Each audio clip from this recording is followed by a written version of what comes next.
Hello from a gorgeous evening with the sun setting over the Lake District, and a quick video of my 2005 DL650 V-Strom, Suzuki of course.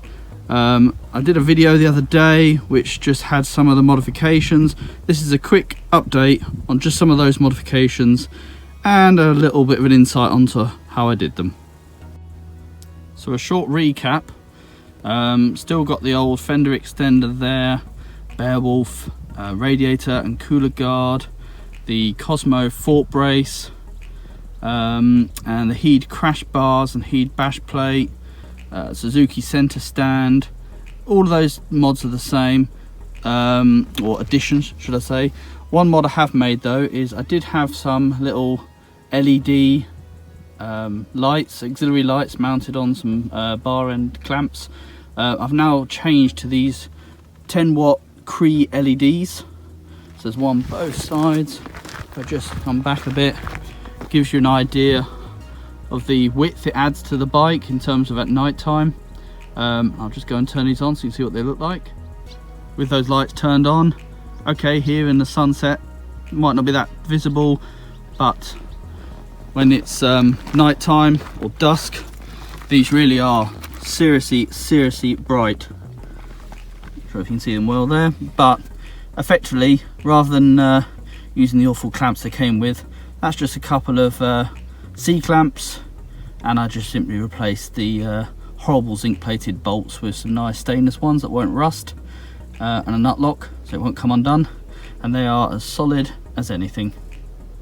Now those auxiliary lights that were mounted on there, now instead of coming off of this switch that I have here on the little Cosmo shelf, I have now actually got them off a relay, so they actually come on with the ignition. So that will effectively now turn the lights on. And because I had them come on a relay, basically because I kept forgetting to turn them on, so there's no point having them if you never have to remember to turn them on. So now this switch actually simply is for powering this shelf.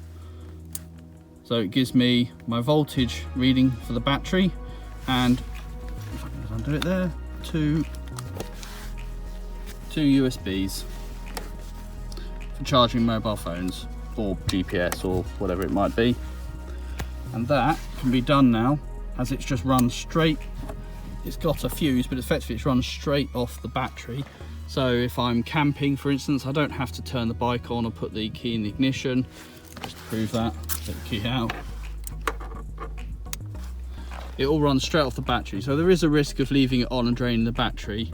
But for a couple of hours to charge up a mobile phone, if I forgot to do it while riding, isn't going to affect that battery too much. So the power supply for that, for the auxiliary lights, underneath this panel runs a loom. It's a live loom off the ignition that runs the rear brake lights and tail lights. There's a brown wire looking for live, so I've keyed into that to take a cable off, around and into a fuse. A relay. That's a 4-pin relay, standard relay from any automotive shop. I can't remember the exact pins, but if you Google a 4-pin relay, it's fairly straightforward. So I've got a live coming through a fuse onto my live terminal, negative onto the negative terminal just to ground it, and then from there I've taken one cable that then terminates actually just under here underneath the tank, and that splits then into two, and I've got two core cables, one running this side, one running that side. And without getting too boring, they effectively run underneath these panels. There's a bit of it there, pops out and comes down to these IP65 rated connectors, and then from there I just come off and into my auxiliary lights. The reason for doing this is that effectively this terminal and that cables that run back to the battery are permanent. They stay on the bike, so should I ever wish to change these for different LEDs, or if I break them because I take the bike off road and drop the bike, they're easy to replace because I only have to take the cable to that connector. I don't have to rewire the entire lot back to the battery. And then another benefit of these lights, and reason for making them easy to replace, they're only cost £20 on eBay. So other mods that I made to the bike that I had in my last video that have changed slightly. I actually put a pair, I still got the Oxford heated grips, but I actually put a pair of these puppy grips over the top of them, primarily to try and reduce just a little bit of vibrations I was getting at about 70 miles an hour, where at 5,000 revs there was just an ever so slight tingling coming through. They've helped massively. Then I realised actually the main problem was probably the Oxford bar ends that I had fitted were too small and too light, so I bought these ones that were just a little bit heavier, and actually that's completely resolved it. It's now smooth as silk. But I've left these on because actually, yeah, they're quite nice, they're comfy, and offer lots of grip. So other than that, I've also added some mirror extenders just to bring these even further out, so when I'm riding they really are now quite wide apart and I can see completely behind me with no blind spots. Other changes, I just put the Renthal pad back on. As I had it in the garage, I thought, might as well fit it. Other changes round to the back of the bike, so nothing particularly other than I've actually put the bag on to show how the SW Motec bag looks on the custom rack I made. That was just a 3mm stainless rack that I drew up and CAD and got laser cut at a local garage down the road. Still all stock standard exhaust. Might change one day. To be fair, the neighbours don't complain because it's nice and quiet.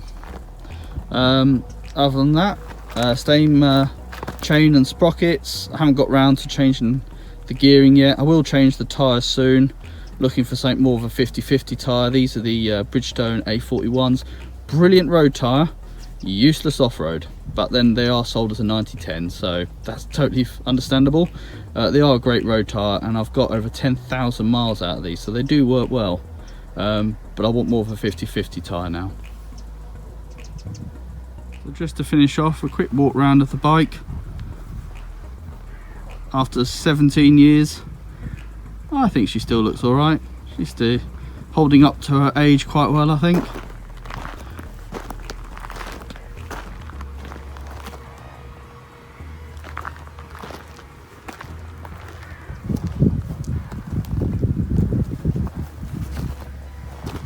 There's very little corrosion, and although I am careful and I look after my bikes, it has to be put down to Suzuki. They do put together a very good bike.